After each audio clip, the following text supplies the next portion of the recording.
right. We are live tonight with Queen Alina. How are you doing today?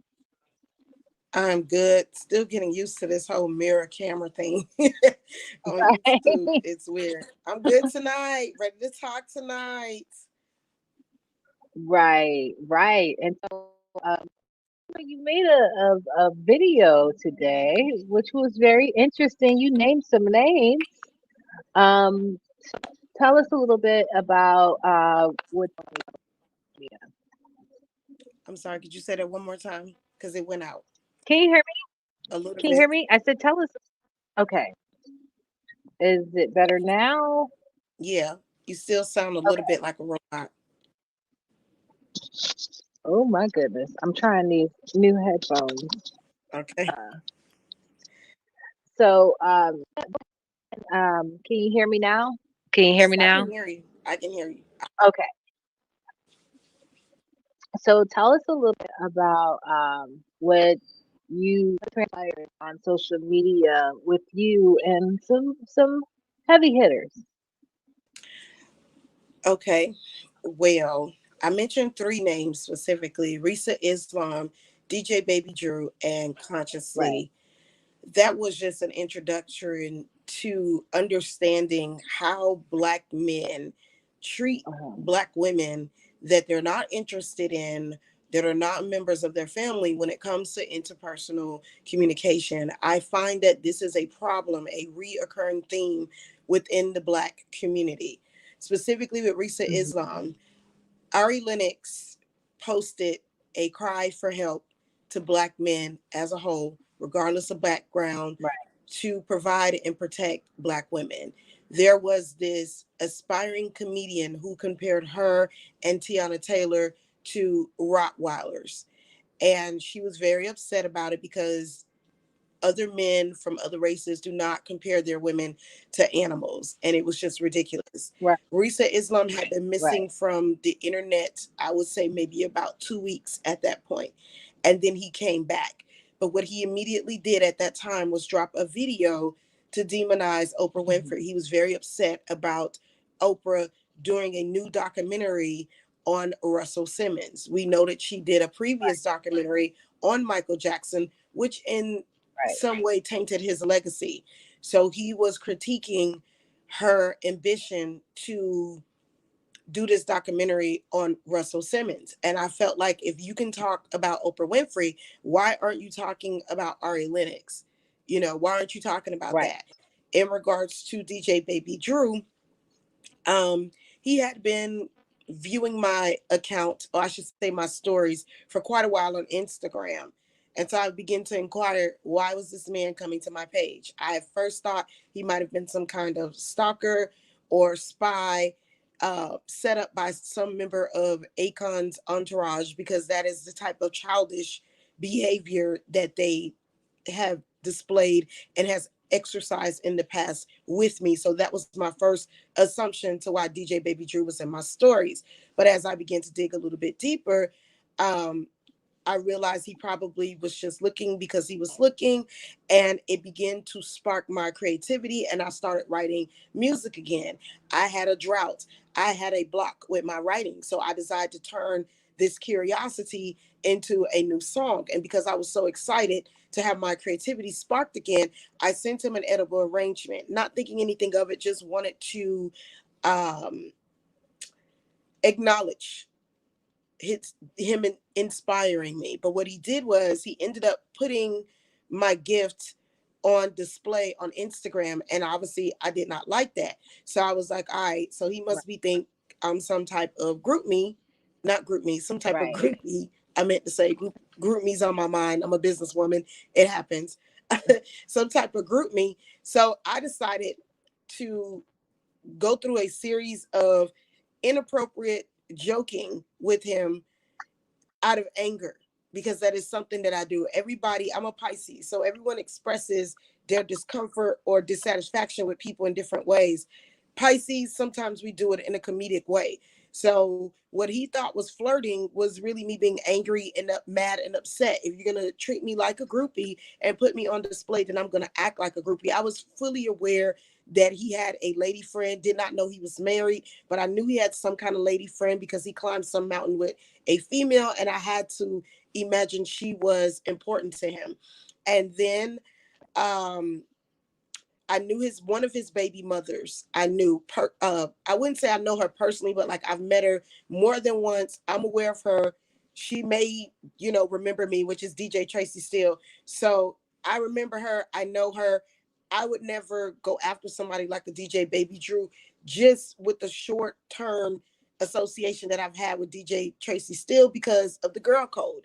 Do you understand? Right. Plus, if you followed him on what is it, Love and Hip Hop Atlanta, he was an admitted serial cheater. So I'm not Right. sure what would make him think that he was a prize to a single woman with no kids when he has two kids, not one, but two kids out of wedlock.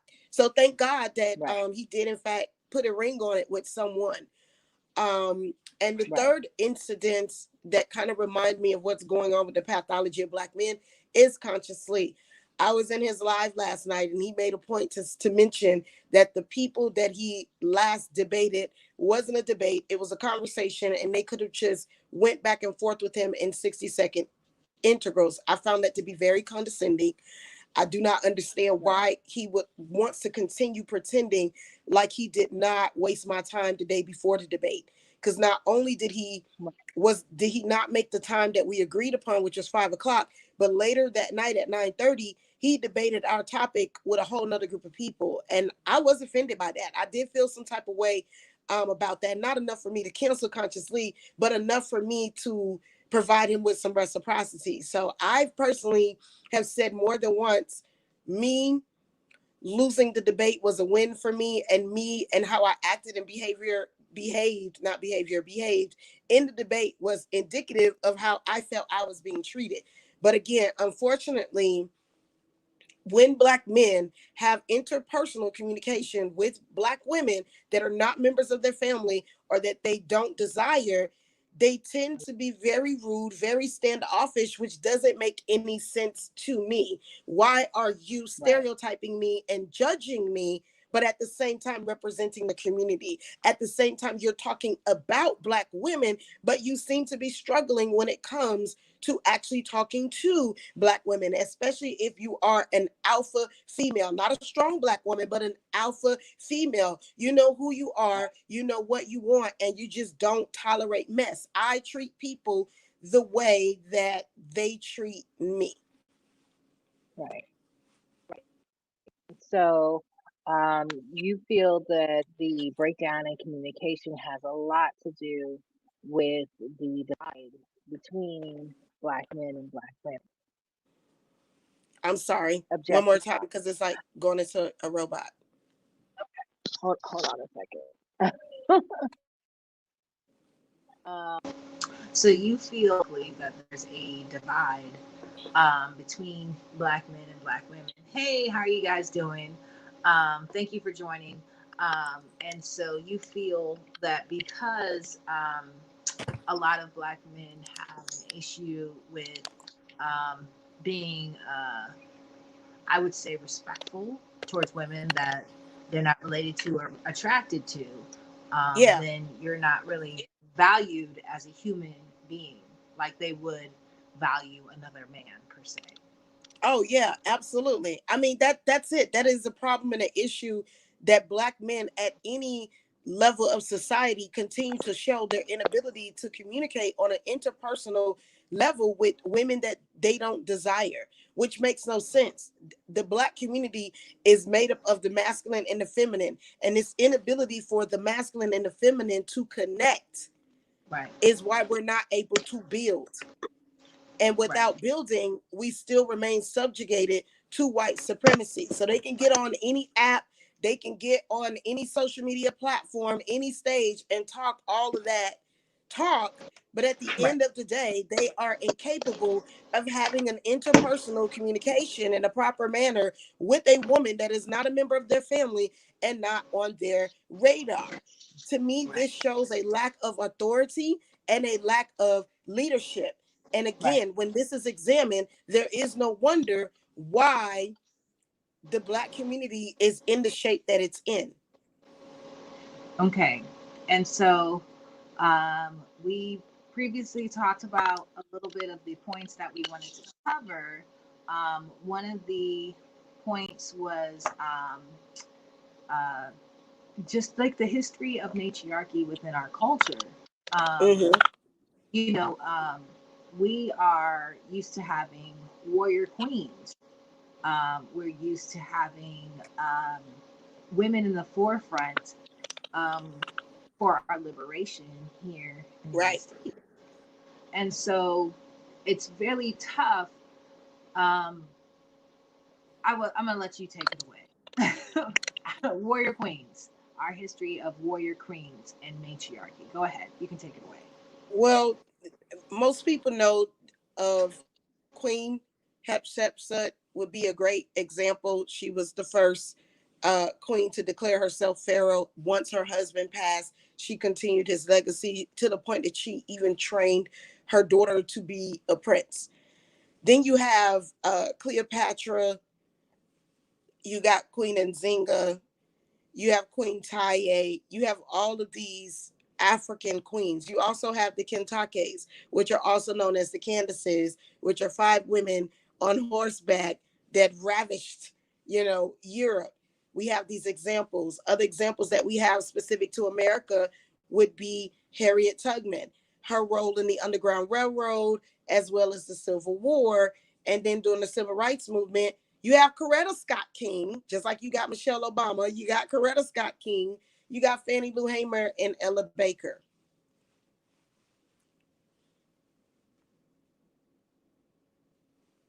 Exactly.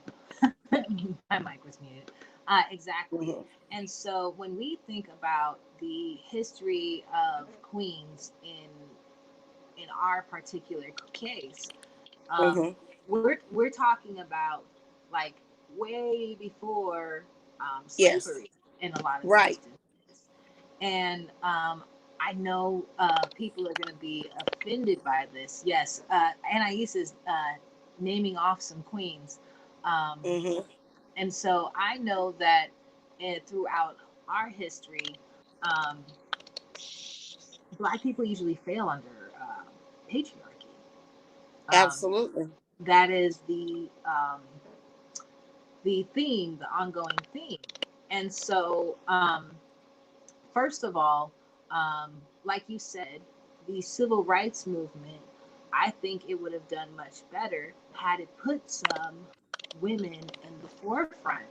And so, I know that, Ella Baker, she actually complained that, the Southern Conference leadership, SCLC, and the Martin Luther King's SNCC, all of that had patriarchal hierarchy, and she couldn't get higher than a secretary, an executive secretary, and she was doing most of the legwork, and she was quite an orator as well, uh, type A personality, and so Right.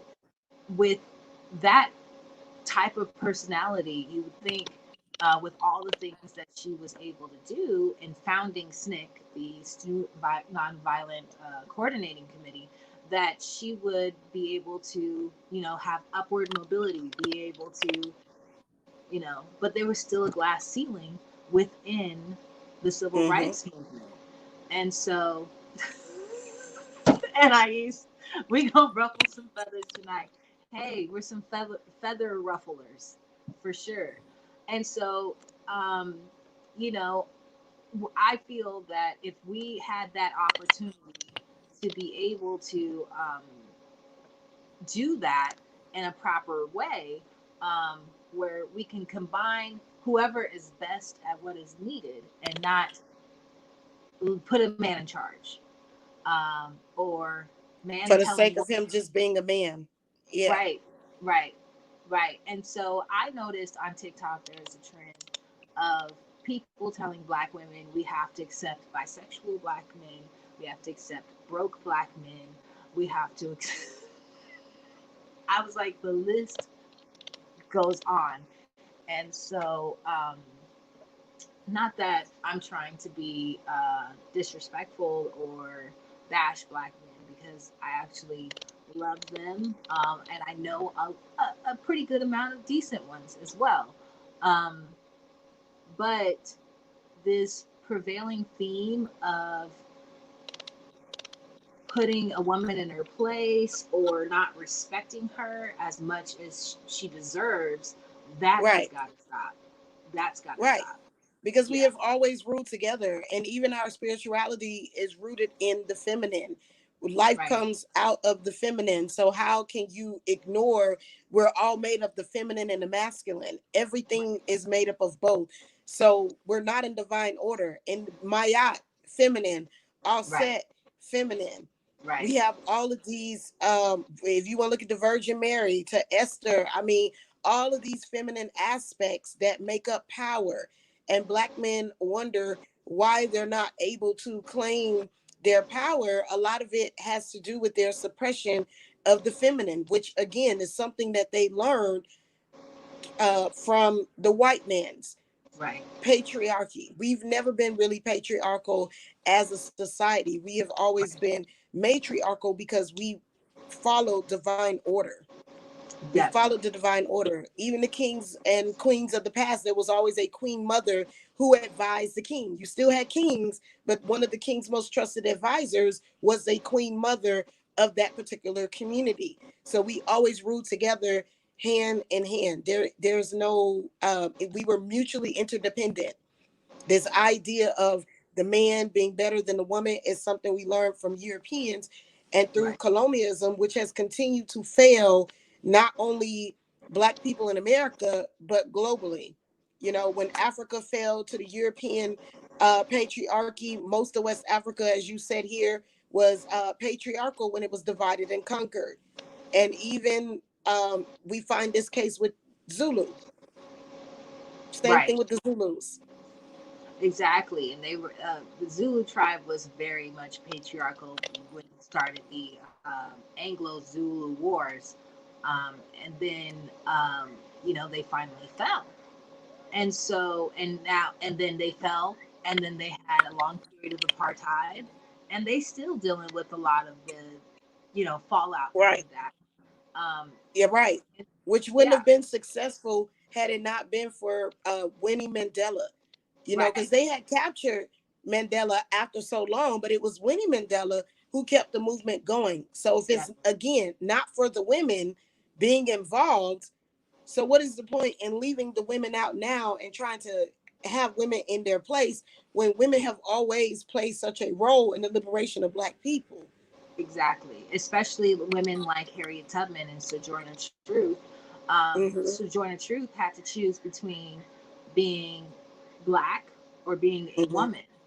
Right. And so, that was our options. We could have, joined forces with other women of other races to get what is just due, or we could, side with our nephews, nieces, or our nephews, cousins, uncles, grandfathers, husbands, brothers, and that's the type of choice we had to make.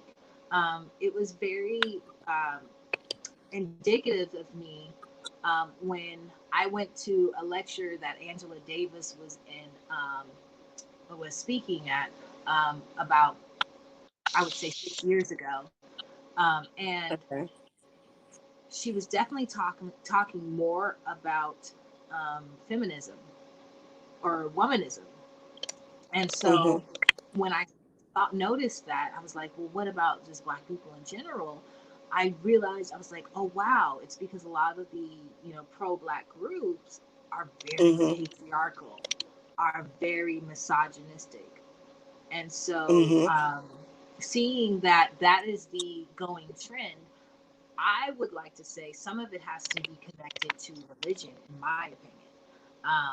I Okay. believe that um, there are certain elements that are missing out of certain holy scriptures or holy text that doesn't really give way for the divine feminine.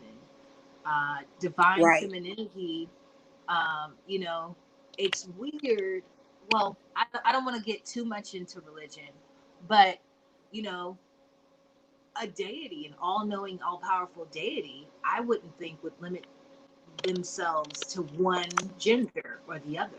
I think it would be Right. genderless, and you know, Right. that's just me. And Right. so, And our um, ancestors. right, and our ancestors definitely. And Right. so, you know, even the Dogon, they respected the Mm-hmm. divine feminine. The Book of the Dead, obviously, you know, recognized Mayat, Right. the divine feminine balance.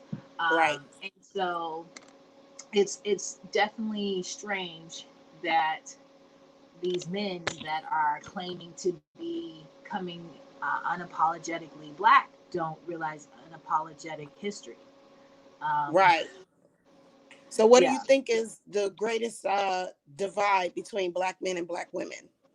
Okay. I would say one of them has to be that black women are expected to give unconditional love and not be given it in return. So there's a lack of reciprocity. On one hand, you know, black women who date outside of the race, like I have, we're called bed wenches, and um, you know, black men, it's kind of a norm. And I don't know if they actually have a nickname, but we're called bed wenches, and the black men aren't really called anything, and Right. because it's the norm. Um, Yeah. and There's no word. There's no word for them. We might call them sellouts or coons, but those are also words that are used between the sexes. But specifically for interracial dating, yeah, they have a word for black women, but there is no word for black men. swirlers, it's something else, and divestors. That's what it's strictly Yeah. for women. Though. It's not for Right. anybody else, Uh-huh.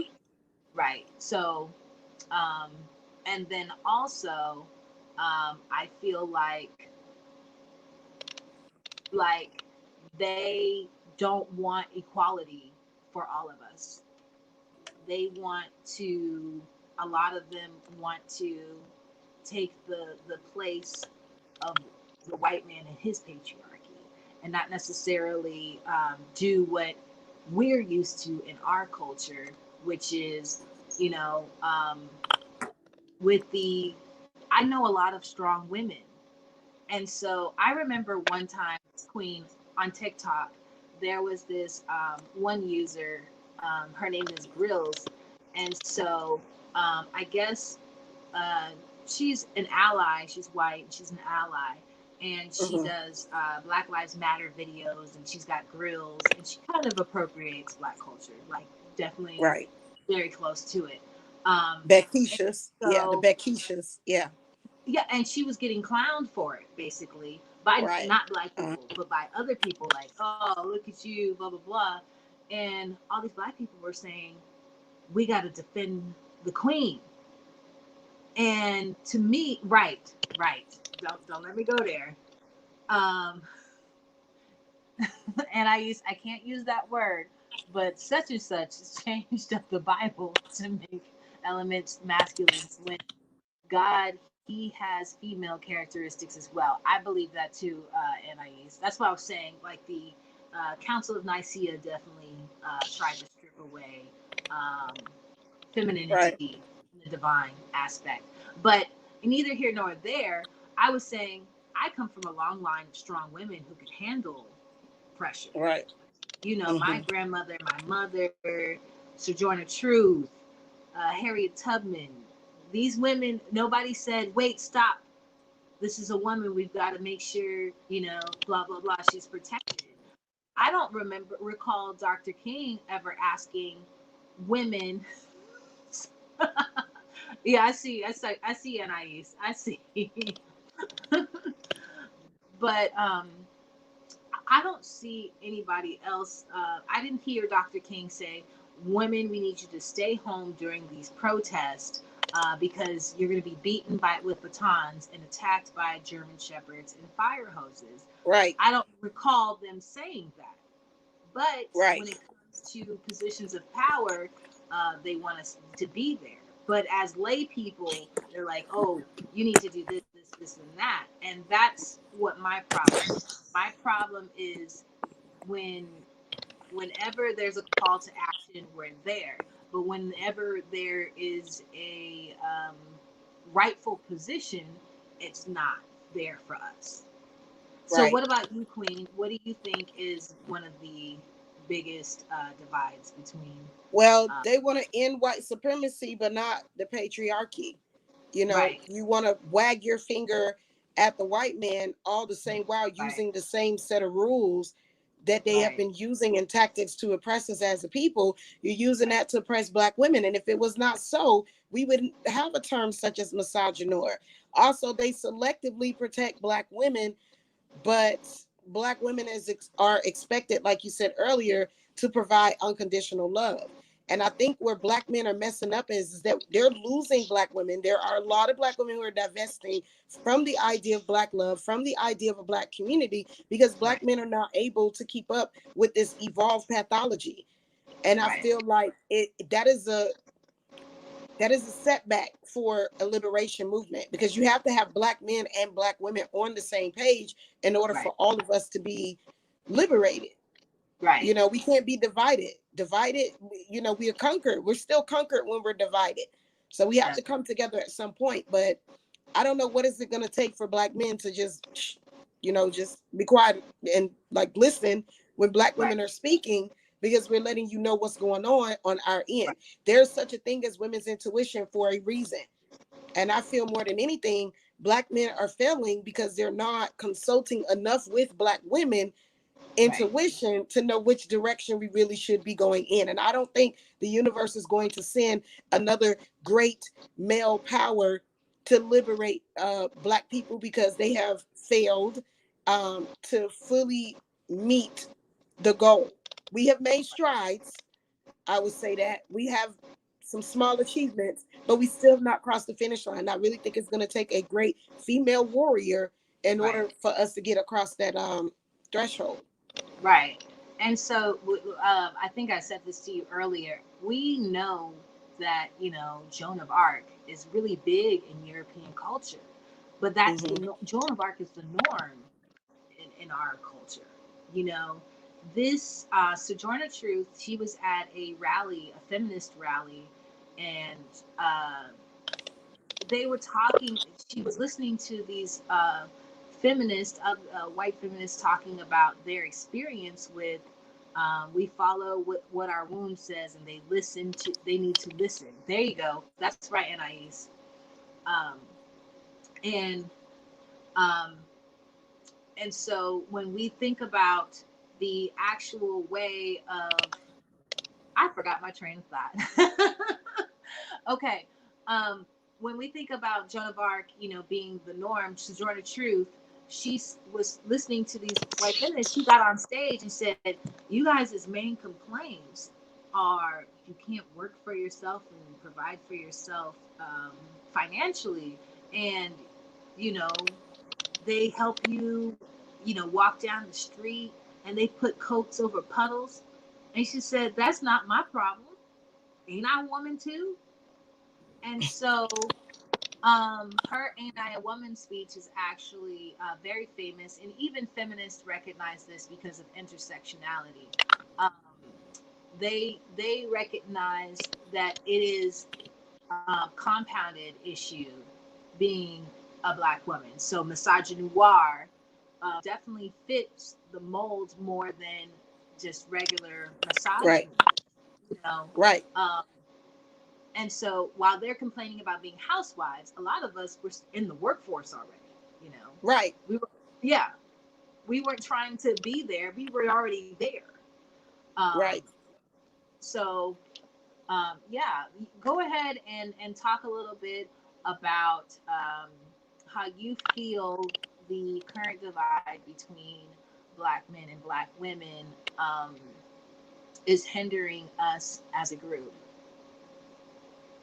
Just not listening overall is Right. really just a breakdown in communication, which is one of the reasons why I started the QEB Foundation. Speaking of women, you know, starting businesses and companies, it's important to me as a 501c3 nonprofit to Yeah. be able to increase literacy, education, and technology. I find that these are three areas where we're lacking in and that need that feminine energy, which led me to doing the COVID-19 car giveaway because it's Right. going to allow me to raise funds and awareness for women who otherwise aren't being heard.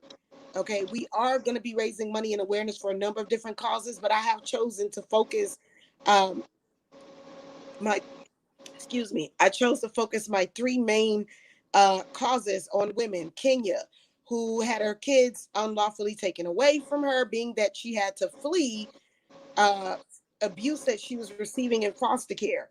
Why didn't Right. people believe Kenya? Probably because Kenya was a woman. Probably Right. because the foster care parents were white. You understand what I'm saying? Right. She was a woman and she was black. That's what I meant to say. But her foster parents were white. So Right. again, dealing with misogyny, dealing with not being heard. Dr. Green, another woman, she has a cancer treatment that she wants to bring from the lab into the hospitals. She needs to raise $10 million. Why is it hard for her to raise $10 million? I mean, Right. BLM raised $13 million in a matter of days because a black man died. Do you understand what I'm Right. saying? Not because of Breonna Taylor, but because of George Floyd. George So I Floyd. wonder if they would have been able to raise as much as they had if the focus was on Breonna Taylor versus if it was George Floyd. The line of Right. communication is simply broken. Last but Right. not least, Courtney Omega's project, the Back Act, which will help to inspire reparations. You have a lot of black men talking that talk, but not really walking the walk. You're so Right. concerned with black women being submissive. It's like, can we get liberated first before we talk about submitting to you? Like, what are we submitting to? Right. The average Right. black woman earns more than the average black man. There Definitely. are a lot of single black mothers. So it's like, hold up, wait a minute now. Why are we talking about submission instead of liberation? It's like you're Right. trying to pull the cart before the horse.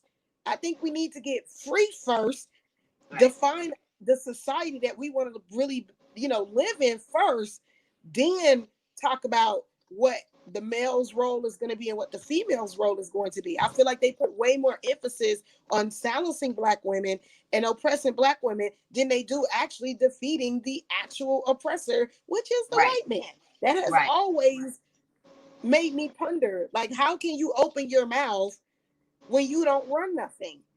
Right. You don't have any control over anything in the world globally, but you want me to follow you where? I'm already in hell. Where we going? Where Right. we going? Right. Exactly. Exactly. And so, even still, um, we're the most educated group in the planet. Well, in the United States, No, you said our it right the group. first time. The planet. Yes, absolutely. Absolutely. Because y'all are all my children, all my Right. sons and my daughters. So whatever they've been creating and whatever it is that they've been intellectually doing, I still can take credit for it because you came from me. I didn't come Right. from you. So you said it right the Exactly. first time. Planet. I wanted to be exact because I don't want nobody to come and fact check me. I'll be like, nah, I meant what I I mean, meant. they said is what is it, the mitochondrial Eve gene? So who they fact checking? I was Right. even listening to Jane Elliott on Red Table Talk with Jada and Glammy, and even she was saying, you know, we all came from a black woman. Black people were already here in the Americas prior to Columbus. Like, I was shocked because I had never heard her say that specifically before. I know how she feels about us coming from the same black woman, but I never heard her admit that black people were actually here Here. before Right. Columbus. And this is coming Indigenous. from a white person, yes. And I was like, whoa, okay. I need to do at that video because I think more people need to hear, mainly the natives need to hear white people say that. Like, stop playing with us. We was already here, and it Right. doesn't make any sense because even I did the math. How they would have had to have 12 ships if the ships took 30 days to 2 months to get, to go back and forth. Right. No, there is no way that they brought all that many black people. It just don't make sense. You brought that many you was that bad that you brought that many black people Right. um out of Africa and nobody did nothing to stop y'all. Like it don't make sense. So it's like Right. some people came from there, but the majority of us, I believe, were in fact already here. Indigenous to here. Yeah, And so exactly. I believe though that still there was a reclassification, right? Yeah. And Hmm. so with that reclassification, there were some of our, lesser melanated indigenous folks who were willing to sell us down the river for them to get their check. Right. And And to and so survive. right, Yep.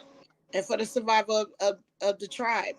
right, Absolutely. And again, that's why black men need to be handling their business. They need to be focused on what they're doing. You can't even have a conversation on TikTok to critique black men without them bringing up black women, which again, to me, is a sign of weakness. Why can't you have a conversation on right, critiquing what you guys can do better without you tit for tatting with what's going on with black women? We are both trash, and we both know that we have things that we need to work on.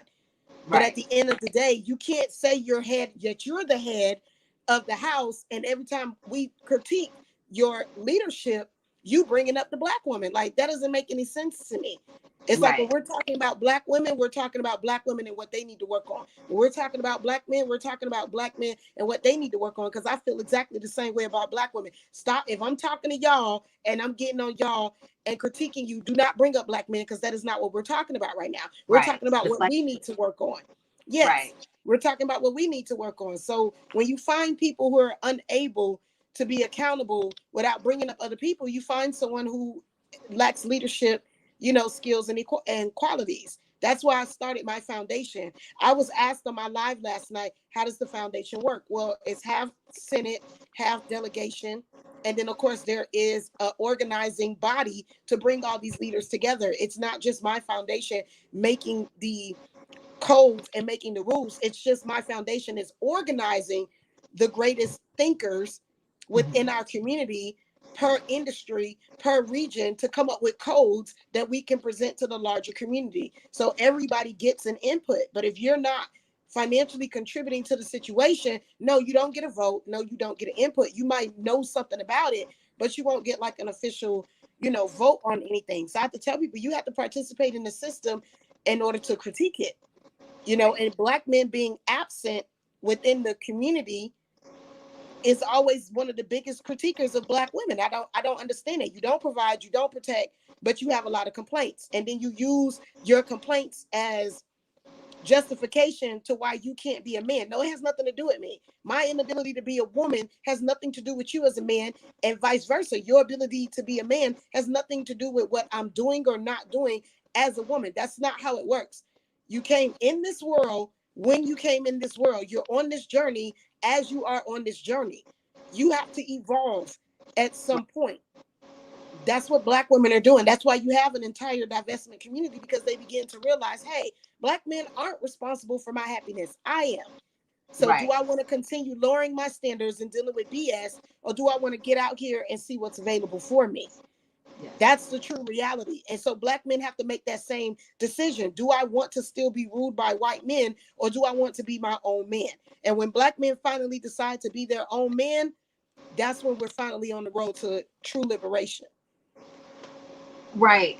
And so with with that being said, I want to acknowledge the brothers that do right by us, because I do have a 60% black male following, um, and I don't take that lightly.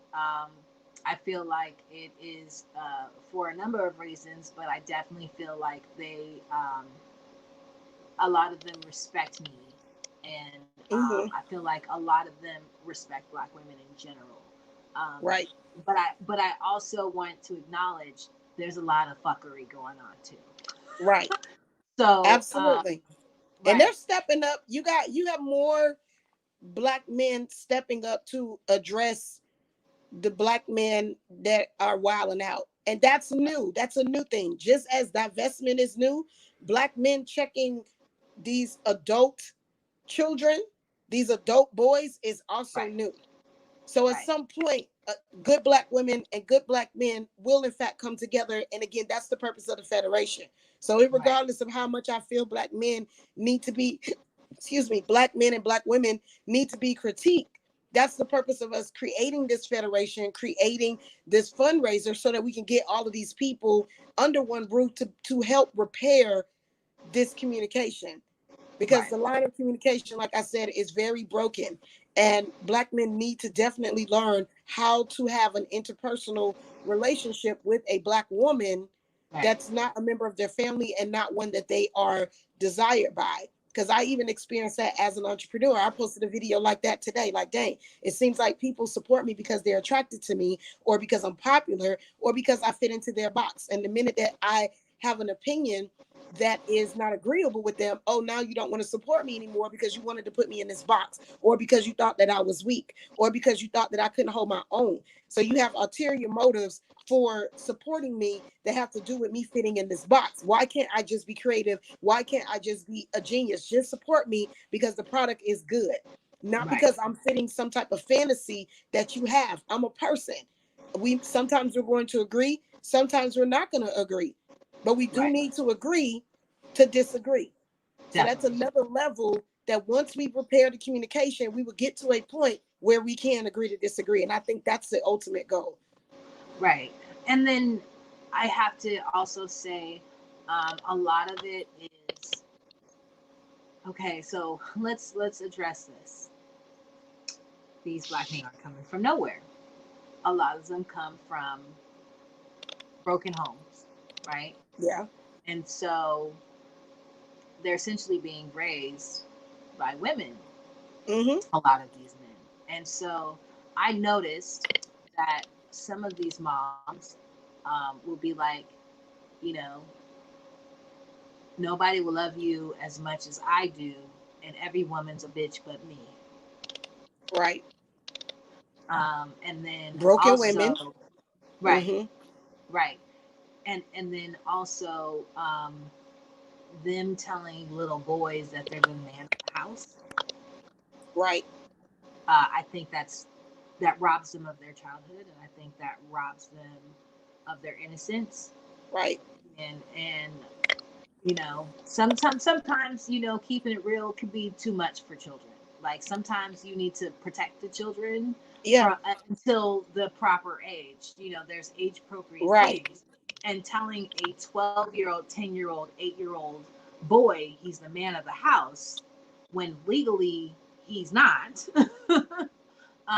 We definitely need to see, because that to me is the mom playing into patriarchy, and it's a touch of incest in my opinion. Right. Right. We yes, we have also as women internalized misogynoir, Right. misogyny, sexism, all of the above. But again, that is why at some point the people have to say, hey, we don't want this system anymore. This is not what we want to do. This is not who we Right. are. This is not who Right. we stand for. It is a choice. Right. We got to make that choice. And if Black men feel that they are in fact fit to lead, then they got to make that choice, commit to it, and understand that it's not achievable without the input of Black women. At Right. least with Black women, we accept the input from Black men, which is why I feel that God is not going to send, or the universe, or whatever you believe in, is not going to send another male leader. Because at least with Right. a female leader, you're going to get both sides. Women tend to be more open to input from men, in my opinion, than men are from input with women. And the men that you find that are the most successful tend to have a lot of women around them in Right. intelligent positions. Definitely. They always have one or two women, at the max three, that are helping to run things, because women are very good multitaskers. And Right. smart men know that. They know you need that balance of masculine and feminine energy in order to Definitely. succeed. Right. And hold on, we got a comment. They get frustrated because they're not understanding how we truly feel, and we're speaking the same language but not the same respect or accountability versus to the Black men. Well, exactly. Case in point, um when you hear single black mother, you definitely Mm-hmm. have all these stereotypes pop into your head, and they're really negative. But if you hear single black father, oh my gosh, you're so brave. Thank you so much for doing what you're Mm-hmm. supposed to do when you create another human being and taking care of them. And thank you for doing what black women do all the time, but we're going to give you extra credit because you're a man. Yes, Um, and an eligible bachelor and an available member for me to jump on. Yes, right, absolutely. It's ridiculous at times. So yes, we play a role into the demise of what is happening in our community as well. right, right, exactly. And the craziest part to me is I feel like a lot of it is rooted in, I don't want to say spirituality, but religion, organized religions. A lot of them, like, I know that in the Church of God in Christ, they don't allow for female bishops, Mm-hmm. but they have like 80% women in the congregation. And so when you say you're not allowed to be a bishop just because of your gender, with this scripture that's really more talking about polygamy, the bishop's supposed to be the husband of one wife. It was more talking about polygamy in that scripture than it was necessarily gender. But when you have a translation of a translation, everything can get mixed up and people can translate it the way they want to. Um, Right. but Fit their narrative. Right, right, exactly. But you know, you just did what white capitalism does. You just said 80% of the people can never be part of the 1%. You get what I'm saying? Right. And that's a Yes, I small do. level of how Right. they play into The supremacy. They patriarchy. play into Yeah. capitalism.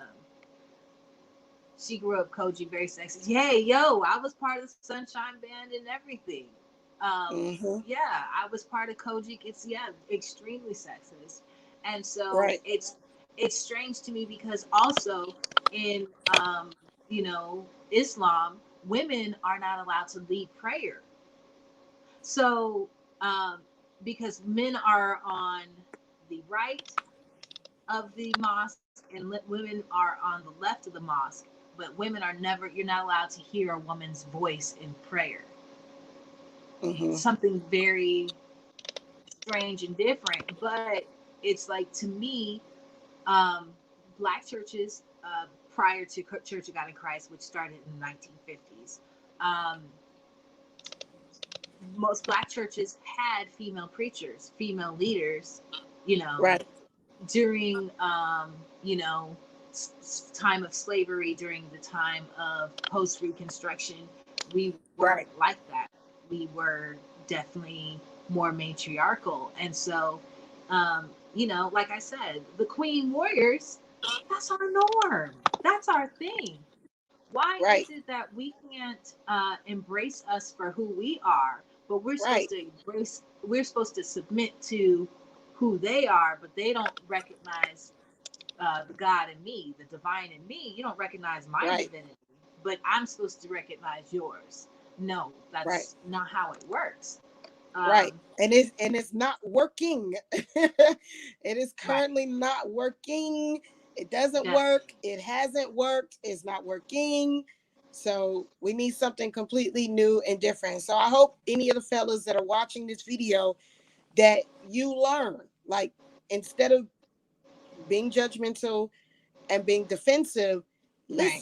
listen to the women when they're talking. Even if you don't like what they're, just listen to educate yourself. Because even, especially if you disagree, you should be listening to educate yourself, because you can't change anybody's mind about anything if you don't know what it is you need to change, if you Right. don't know what is going on. Like, the connection between black men and black women is horrible. Like, they are completely off base with where black women are right now. Let me give you Right. another example. If black men were really in touch with black women the way that they need to be so that we can be liberated, Danny Lay would have never been able, or Danny Lee, however you want to say her name, would have never been able to drop a song called Yellow Bone. They would have Right. known that that wasn't going to fly. Colorism is too hot of an issue for you to drop a song like that. It is too hot of an issue for a male rapper to drop a song like that. You already see that we give male rappers the business. Like, who was the last one? Anderson .Paak.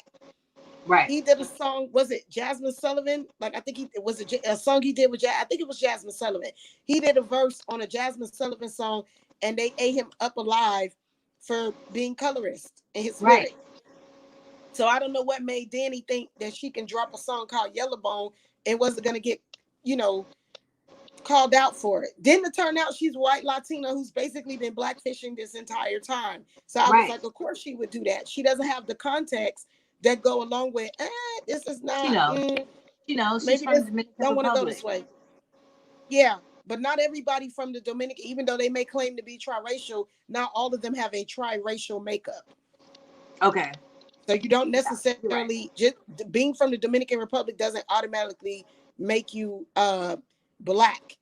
You're Right. part I of the agree. African diaspora, but you're not necessarily black from a Right. racial standpoint. And they showed her parents. Her parents look, um, they look mestizo to me, like, Right. indigenous and Spaniard. They don't Right. look at all like they have any African in them unless they're like, biracial or whatever. Like, I don't see it. I don't Right. see it at all. And I see mestizos when I see them, but I don't know. I don't have their DNA or 23andMe test results, so I don't know. But just from a visual phenotype standpoint, I'm not buying it, Danny. Pack it up. Pack it up.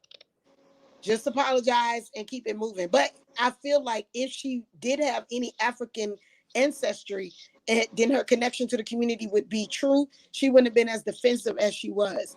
Kind of like Doja Cat. Okay, so we canceling you and you're being defensive. That's because you don't identify with your black side. We get that. Right. Do you understand what I'm saying? So that's what I'm saying with Danny. She I does not I identify felt a with her way black about side. canceling Doja Cat.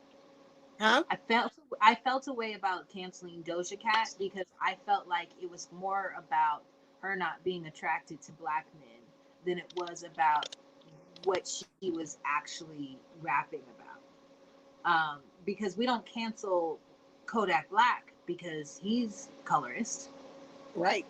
We don't cancel a whole lot of people who are colorist, Right. and put it in their songs. Chris Brown, Lil Right. Wayne. She I did mean, the make list some goes on. statements. She did make some statements about 4C hair that kind of Right. ruffled that was attached to black I women. But mean, yes, the are we major pulling reason, I straws? get what you're saying. The major reason to why she was being canceled was because she was not the black man's preference. So I get that. But Right. what I'm comparing is her being defensive, that she does not acknowledge her blackness nor really identifies with black women or attaches herself with black women except when it benefits her from a monetary standpoint, the way that Right. Danny Lake was also presenting it, because there's no reason for you to be coming back at people, clapping back at people when they're telling you that they're offended by some of the things that you're saying and doing. Yes, black men had a larger push, but she did say, like, they tried to say she was making fun of Sandra Bland, and she wasn't. The one thing that she did say that was in fact adjacent to black women was when she talked about her 4C Here. hair and Right. everything like that. And she's aware that she has light skin privilege. Let's not act like she don't know that she's Right. aware. But again, she's not really in the black community like that. We just like her music and Right. support her. She's not involved with the community. So that's what I mean. People who are truly involved, not about black men, but people who are truly involved with the community, do not get defensive like that when they know that they're in the wrong. Right. Danny's reaction to me just reminded me of Doja Cat's reaction, because these Right. are two women who are not really connected to black women, who are not really connected to the black community in any way. They don't feel any allegiance to the black community other than Black past music. their fan base. Yeah, Right. that's it. So why are you being so defensive? And that's Right. the thing with Danny. Why would you even make a song called Yellowbone? You get what I'm saying? Like, it was like, More like what was the Bone. point of that? Yeah, which is the wrong term anyways. We say red bone. We don't Right. even say yellow bone like that. So that's why I was like, huh? Like, It's that threw either me high off. Like, yellow I or was red like, bone. Right. It's yeah, either high red yellow bone is or more red bone. common than yellow bone. Right. So that's what I'm saying. She didn't even know what she was talking about. So that tells you she's not connected to the culture like that. Right. She was trying to throw shots at his dark-skinned baby mama. That was what that was about. So a lot of people saw through her BS and what she was doing, just as Black women saw through the real backlash through Doja Cat and didn't really jump on that train in the way that people wanted to jump on. I felt like they should have blamed the father, not her mother, but her Right. father. You know what I'm saying? He wasn't The way present. that they blame, yeah, the way that they blame Black women when Black men are out here wilding out. I felt like Doja should just blame it on her daddy for her wilding out, because that's what they do. Right. Blame it on your daddy. That was what I tweeted to her when that story broke. I was like, "What? Okay, girl, just Right. blame that on your daddy who wasn't around." Just like they try to blame black women when Black men be out here acting like coons. No, we're not doing that. Right. You know what I'm Right. saying? So, but yeah, but the baby was co-signing that craziness that, Danny's wilding out. So I don't know. Hopefully she just fades out. I never really liked her music like that. Me personally, I just never That was song ever was whack. feeling Did you hear it? that. From what I did hear, yeah, it was. She's just whack. Period to me. She's whack. Period to me. I like her dancing and everything, and she's attractive. But outside of that, like, I don't feel like she has much to offer. She just fits the cookie cutter, colorist factory, um, Right. agenda. So that's how Definitely. I feel. She's just using Black culture to get on. She's like J-Lo in that sense. Like, you using us to Who? get on until Right. you make your white connection. She hasn't made her white connection, and then all of a sudden she's not going to be Afro Latina anymore. She's going to be just Latina. Watch, you wait and see. If they allow her to continue moving up in the industry, then that's what she's going to Right. do. That's what I see when I see her and the baby. I see J Lo and Puffy Well, 2.0. to be fair, okay, so we're gonna try to be fair here. J Lo was on In Living Color for all the Yeah, seasons, I believe, as a fly girl. So yeah, she's been around Black culture a lot. She's from the Bronx, right, the yeah. birthplace of hip She's hop, Puerto Rican. right? And so, you know, then we get on to the point where the night where Shine stabbed somebody for Puffy allegedly, she was arrested. She was dragged around like the rest of those Negroes, and she was no Right. longer a celebrity, and neither was Puff. And so I Mm-hmm. think that's what made her distance herself from Kamala. Hey, ow, yes, just like Kamala Harris. You know, You can we saying talk no? about Finish your Kamala? thought. Finish your thought. You were Okay, saying J so Lo. That's what she made her got distance herself arrested from the and she Black wanted to community. distance herself from all that nonsense. Then she started dating Ben Affleck. So Right. she went completely opposite. She went from like street dude that went to Mm-hmm. Howard for a year to like, Mm-hmm. Mm-hmm. preppy, chiseled white guy that Boy Next Door. Ivy League. Yeah, from Right. Boston. Another Northeastern. Yeah, but she's currently with Alex Rodriguez, so she's with her match now, right? She's with her Right. counterpart now, and Right. she's not with Ben Affleck, right? Let's be correct. She's not with Ben Affleck, but Right. still fixed her mouth to say all lives matter. She didn't even say Hispanic lives matter. She didn't even say, oh, did you know that? She didn't say No, I didn't. Black lives matter. She didn't say any of that. She was all lives matter.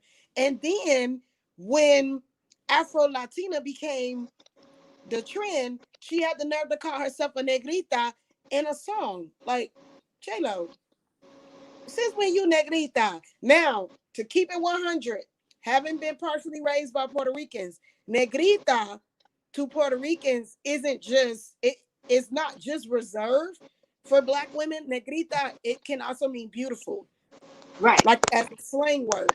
So being that she's Puerto Rican, maybe she meant it in that manner. Because again, I was raised partially by some Puerto Ricans, and they would call, they were Afro Latino though, but they told me that, like, you know what I'm saying. Sometimes negrita was like, beautiful or cute or whatever. That's just their thing. But nonetheless, for someone to even use a word like that, whether she was using it as Puerto Rican slang or she meant negrita in the sense of black woman, she's never Right. identified as a black woman. She's never Right. identified with black women other than singing Ashanti's lyrics. That's as close as she gets to identifying with a black woman. Come on, stop acting like you like we don't all know that I J know. I Lo. heard that before. Ashanti's Okay, a dope writer. She's a dope writer. You're okay, right.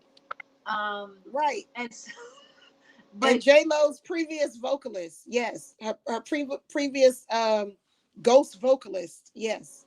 You right, got right. ghost writers. Well, J Lo had a ghost vocalist, yes, Ghost vocal.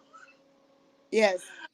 She had a So ghost yes, vocalist. I mean, it's out there. The information is out there. The evidence is out there. So I'm right. not being slanderous or defaming You're her right. character. You're She right. did a It good is job at the absolutely out there. inauguration. Now she slammed the inauguration. Did she? Yes, she did a very, very good job. Her vocals, it was all her, I believe. I don't know if she was lip syncing, but it was all her. And what it was all J Lo, and it sounded really good. And some people felt like she shouldn't have added her music at the end because she did like a medley of This Right. Land and um America the Beautiful, and then she went into Get Loud. I was like, if it's an inauguration and it's a celebration, why shouldn't she talk about getting loud? She's a person of Hispanic origin.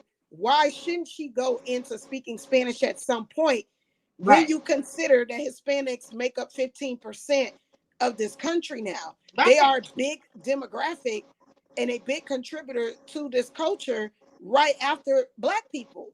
And Right. then you got then you got your Afro Latinos. So I didn't agree with everything, all the flack that she got from the inauguration. I just felt like this was one time where y'all was reaching with J Lo. Let J Lo be J Lo. J Lo actually sung well. She sung in her range, and she For brought once. flavor and spice. Leave her alone. Let J Lo do J Lo. Okay. Speaking of racially ambiguous, Ashanti Kamala was busy that Harris. night. But go ahead. I'm sorry. Huh? I just had to say that. Ashanti was busy that day because she had to get ready for this horrible verses episode that we recently just witnessed. So I'm just saying. So but J Lo held it down without Ashanti. Okay. She held it down without Ashanti. So we got to give her props. All right, go ahead. I'm sorry. I just had to throw that So in I was there. saying, speaking of racially ambiguous, Kamala Harris. Um, you know, why do we want to claim people so bad? Why do you think? Because from my standpoint, she's always claimed or proclaimed to be um, East Indian. You Right. know, um, like even when she climbed up the ladder, they'd be like, "You're the first Indian," and then she was speaking in, I don't know what it was, Punjabi. I want to say it was Punjabi. It could have been something else. Um, and so, if she culturally, I see this is the thing, right? I'm not saying biracial people have to pick a side, Right. but I definitely feel like, don't sister girl me.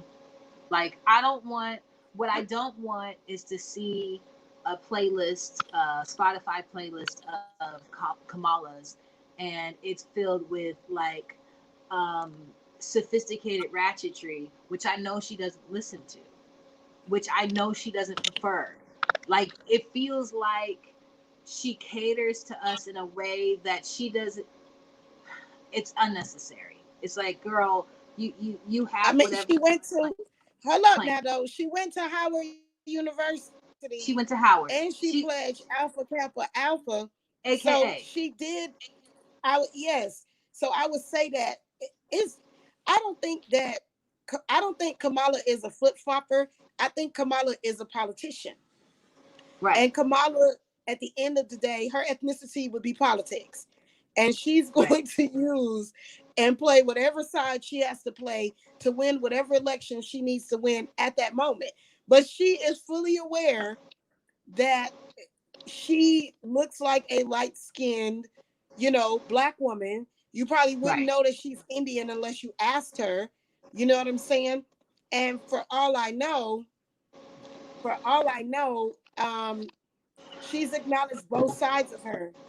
Now, as far as this whole Tupac fiasco goes, I haven't verified that Kamala didn't know that Tupac had died. But what does that have to? What does Tupac's death have to do with politics or running this country in current day?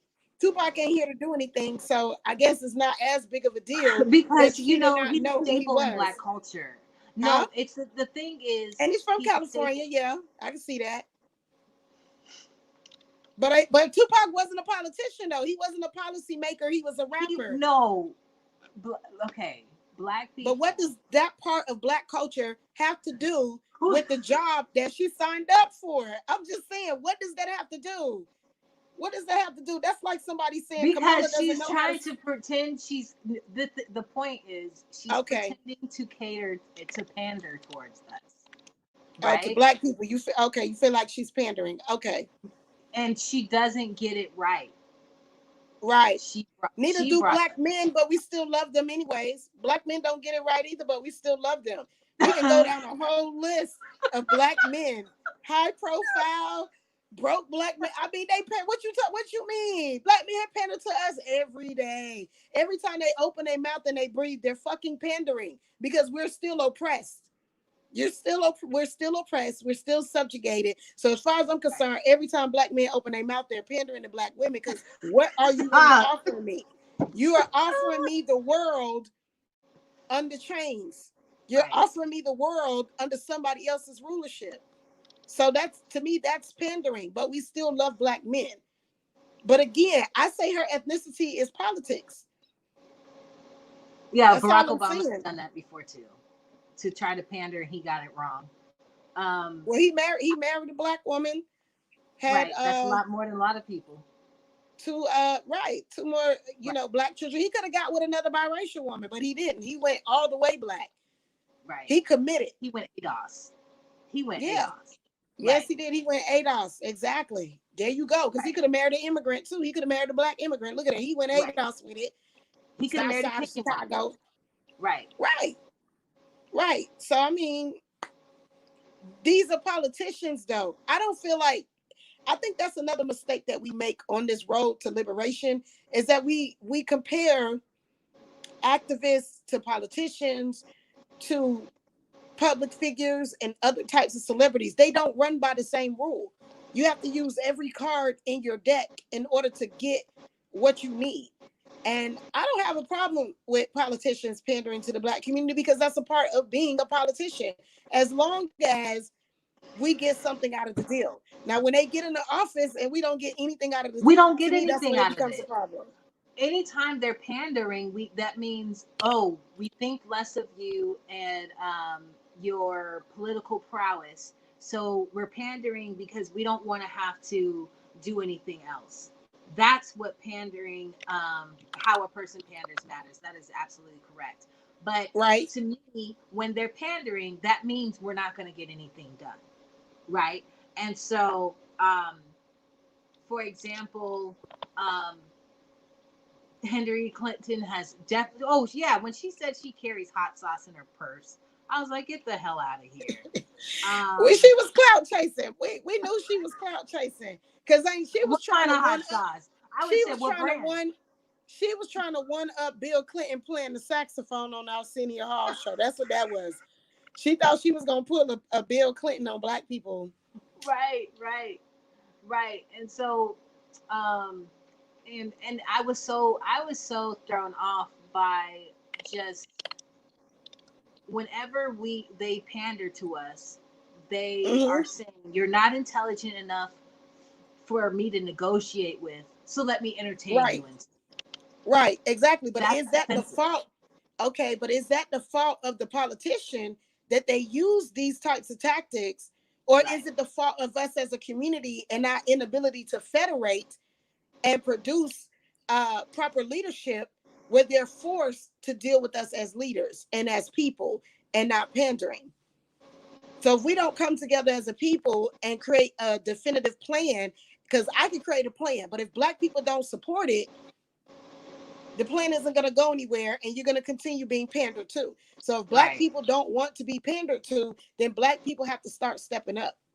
You say what you want about politicians. Everybody has the opportunity to go to college, study political science, and run for office. Where are the chains? There are no chains on your hands right now keeping you from running any form of a public office to qualify for these positions. These people are driven and ambitious enough to go after the prize.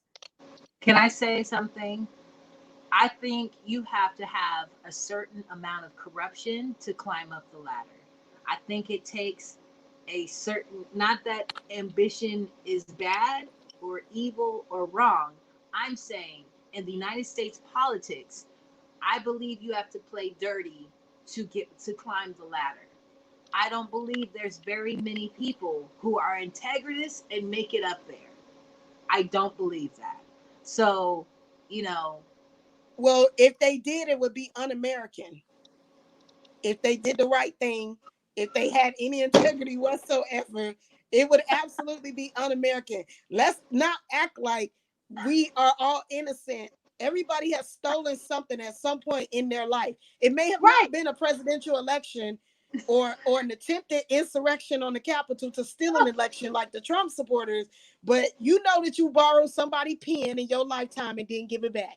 And you knew that Yeah. it wasn't your pen, but you took it because it was what you wanted in the first place. So is that human nature, or are we talking about politics?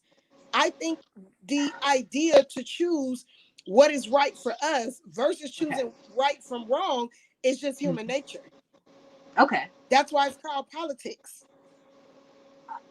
Many faces, yeah, it's many faces, facets to it. And Yeah. so Al said, crime bill Biden told Charlemagne he was not black unless we voted for him. Yes. Yeah, I We guess I'm not we black remember then. all of that. Yeah, I saw that interview too. And that made me mad. Mad enough to consider voting for Trump. I was so mad just to spite Right. Joe Biden. I was like, Like I'm gonna what? make sure Like Trump how dare wins. you I was like, say, but I mean, right, right. And black so men have said worse. So they told black women, I'm not gonna stand for that. I'm just saying they have said worse though. They tell black women that because you black, you not beautiful. So I mean, it's like if we gonna get mad at Joe for saying what he's saying, that's what I'm saying. We have to compare when we start talking about politics and public figures, we have to always compare politics to sociology. What is happening in the society? What is happening with that particular culture? So if we're going to critique these people, on an individual level, then we also have to compare that to a critique of the collective. And that's what I feel a lot of black I people fail think to the do. social norm was that everyone proclaimed Trump was racist or more racist than any other politician. I don't believe he's more racist than anybody else, left or right. And Right, and the assumption was that all black people thought he was racist, and that all black people were going to vote anybody against him. Right? What did Ti right, say? Um, he said anybody but Trump 2020. And I think that ruined it for us. That ruined our negotiating ability when Ti, a public figure from Atlanta, one of the blackest cities in the United States. who's not a Um, politician and has as much experience in politics as Donald Trump does. Continue. yes, however, your words have power.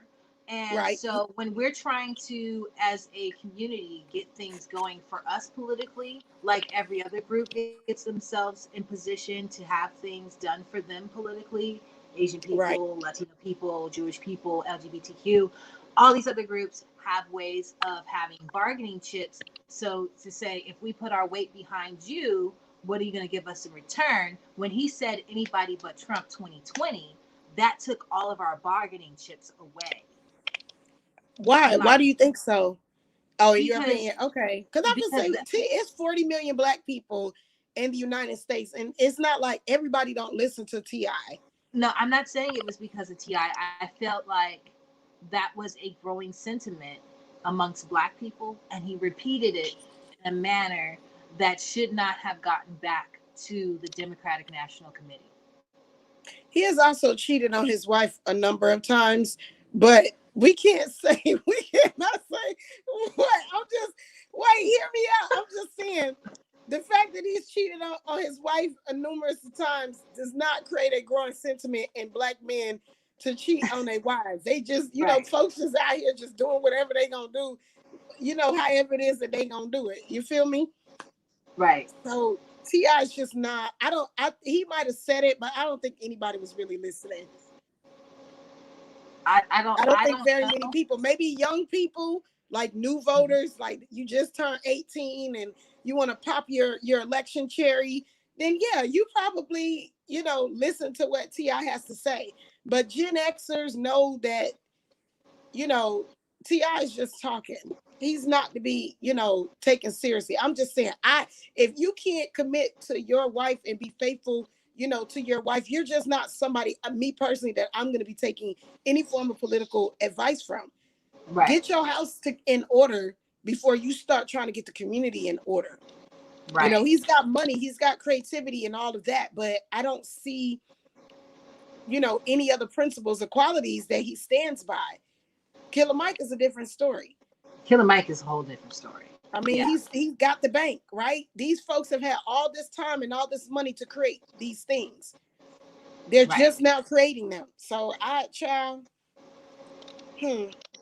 Right. And I guess, yes, we definitely don't trust cheaters. I absolutely agree with you, and I agree with Queen over here.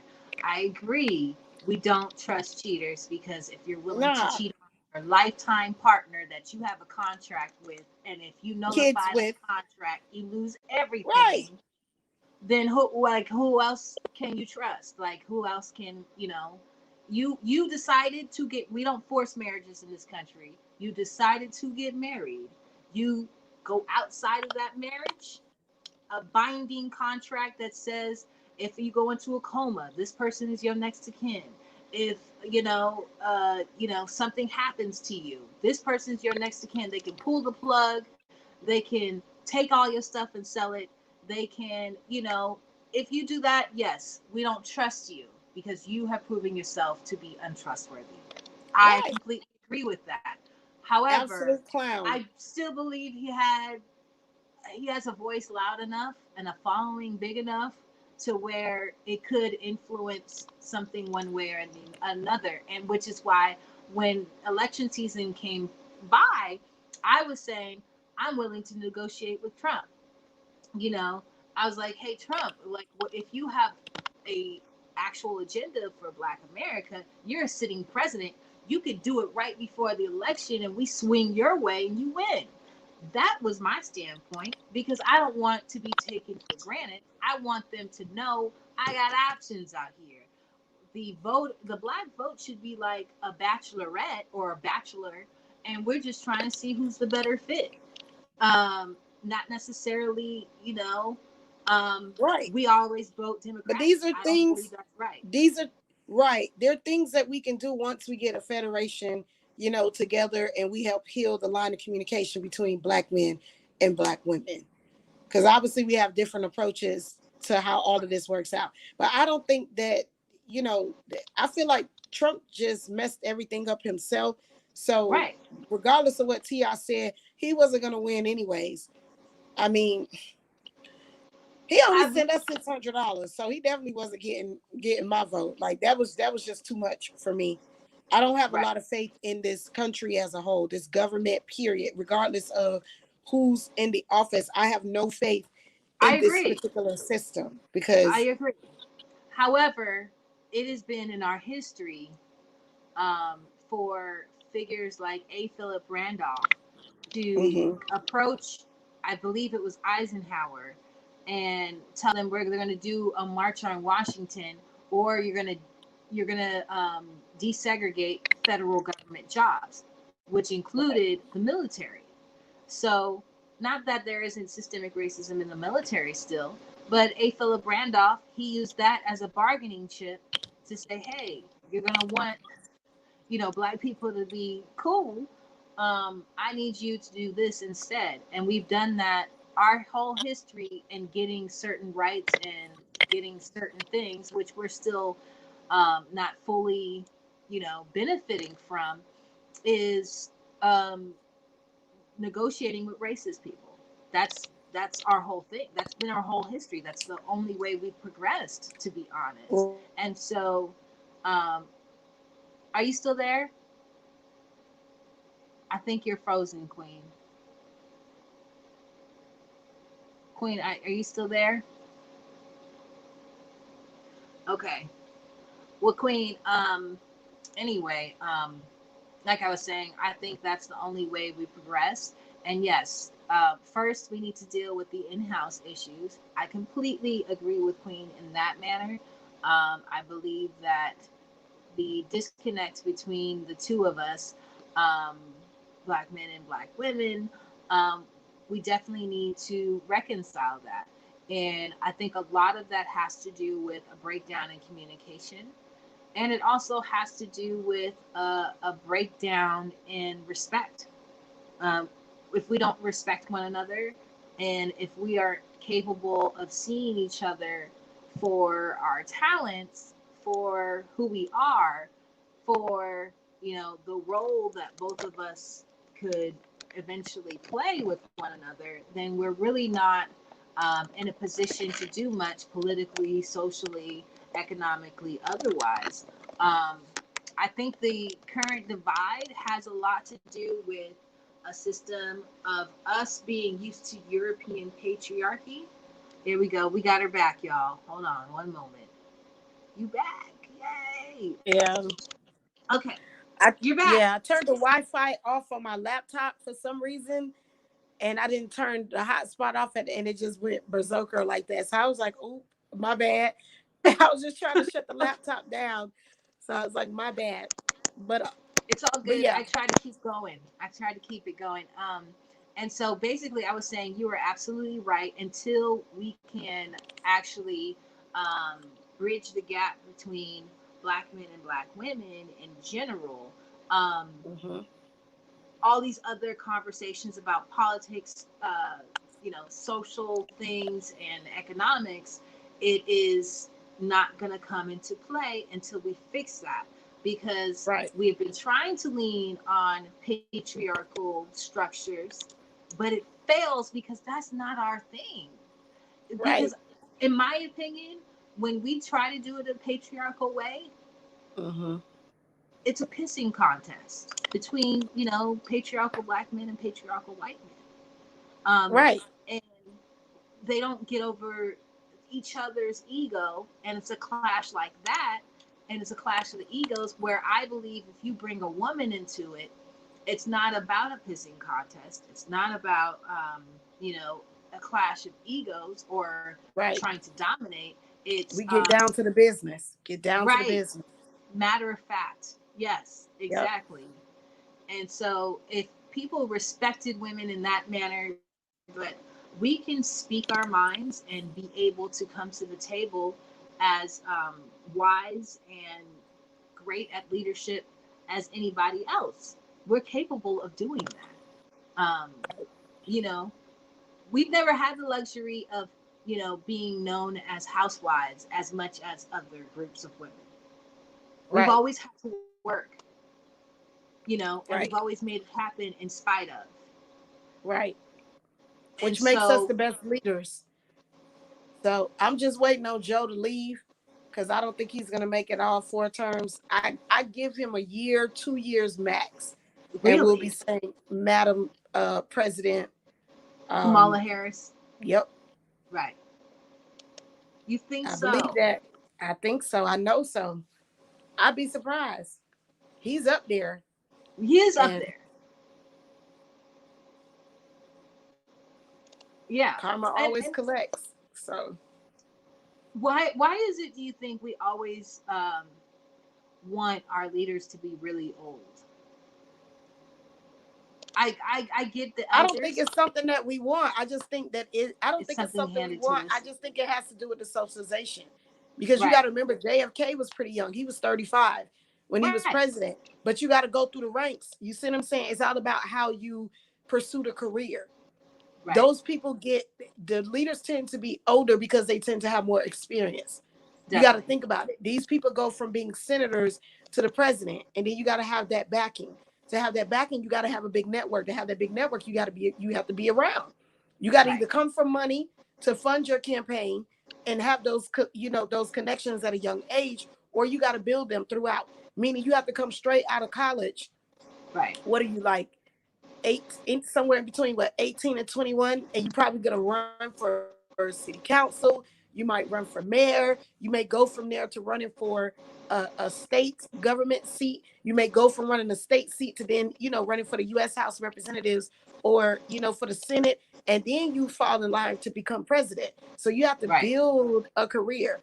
Right. Donald Trump was a Hail Mary for the Republican Party. Nobody expected Right. that man to win, but he did. No, not at all.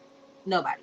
Mitt, Yeah. Mitt Romney should have been the forerunner for the Republican The Party, not Trump. Republicans. I Right. believe Mitt Romney was. I believe he would have been the one that was president if he had been the forerunner. But Trump Right. was, because there are more common people than there are Right. elite. And therefore that Right. means there are more what? Common votes than there Right. are elite. So even Definitely. with the electoral college. So Right. Right. And so, to me, Queen, I think we should become more politically adept um, mm-hmm. in the fact that a federation, one of your key points is to come up with a think tank. And think tanks do Yeah, research and studies. They require funding. They acquire a right, lot of funding. Um, and in order to have a think tank, you have to have goals, plans. Um, it is right. think tank is not just thought; they have action, um, and they Mm-hmm. create their own lobbyists, and they also have an agenda, and they pay people a pretty price to listen to their plan and implement them. And that's how you get ahead in capitalism. Um, and so, all these other groups have think tanks, several. There are several famous think tanks. The Heritage Right, Foundation is a conservative one. right, The um, Human Rights Watch, I believe, is a liberal one. There is a Jewish Federation. There is an LGBTQ plus federation as well, think tank as well. And so, with your goal in creating this federation in which there are delegates and there is representation, just go ahead and explain your plan for a structure and um, pertaining to that and think tanks. okay. Well, there's two parts. Like I said, there's the Senate, which is four people representing each state that focus on organizing each industry into its own think tank, meeting Right, twice a year. And then there are delegates that are over 200 of the most populous Black counties, and basically they focus more on the people and community development. The Senate right, is more economic development, whereas the delegation is more community development. What are specific needs for that particular area and community? Because what people need in Miami may be different from New York, which is different from Seattle, different from Dallas. Okay. However, when it comes to industry, there needs to be codes that are set up. So you can have codes set up for cities the same way you can have codes set up for each industry for us to, live by. Like you said, create a plan, have the brightest minds, develop it, and then implement it. You know what I'm saying? On a larger scale. So once you have a federation running and going, the federation then takes that representation for the Black community when it comes to these candidates, not just on the presidential or federal level, but at the local and county level too. A federation can have that level of influence. You see what I'm saying? We don't have the influence over our people the way we need because we don't have a centralized governing body. definitely. Everybody's working separately for separate causes. There's Right, no organizing body, which is where my foundation could come in at, to organize all of these thinkers and these leaders twice a year to start thinking and giving input and everything like that so we can start making the communities better. right, exactly. And so with your plan with the foundation, the delegates from 200 counties, um, what else do you believe is necessary within your federation to affect for change in the Black community? Infrastructure. We lack Yes. infrastructure. That's why we're starting with the radio station to establish infrastructure in a relationship, by identifying 10 major regional areas. From there, we're able to pull our senators and pull our delegates, excuse me, to start organizing the people. But infrastructure, just like any nation, that's what's going on with Africa right now. The only reason Africa's not thriving independently is because of a lack of infrastructure. And I feel that's the same thing with the Black community. We're not connected the way we need to be connected. You had Tulsa, Right. you had Seneca, you had Rosewood, you had all of these burgeoning Black communities, but there was no centralized body connecting all of these communities. So they was left what? Vulnerable. Right. So infrastructure. Right. Right. Exactly. And just like after Hurricane Katrina, New Orleans, when they were rebuilding the wards, it was crazy because their mayor was paid off to bring outsiders to rebuild New Orleans and not employ people from New Orleans that were in need of work. And so that's exactly why an example of why a centralized organization is necessary to get things done, because their Right. Black mayor sold out for a couple of basketball games, and I think it was $100,000, which was $1 million type of contract to rebuild New Orleans. And so when you see that time and time again, having Right. a Black face for your leadership doesn't mean they're not going to bring outsiders Hmm. in to take from your community. They're That's why taking you your got to. tax dollars and they're Right. giving That's it why to we have someone to fund else. it. And I talked about this last night on my live as well, so that Black people can understand. When you see Black people being compromised, that's because the money's coming outside of the Black community. But if you have a Black leader who is just and has the integrity and wants to lead, that is the person you need to fund. If you don't Right, fund them and they got to get money from the outside, they're gonna go right, with them. They're gonna follow the money. So the way you right, you lessen corruption is by backing and supporting them. And the way we lessen it within our plan is making sure that we don't have one president, but that we have a circle of department heads. So there's a circle of leaders that make the final decision on which way that we go. There's no right, one like person who decides everything. There is a constant communal approach to everything. And that to me is how if you have a consistent system of checks and balances, then you can eliminate corruption. right, right, absolutely. And so with more organization, there is more accountability. Um, Hmm. and I will repeat this until the sun comes down and up again. Fred Hampton once said, "We are not outnumbered, we are out organized."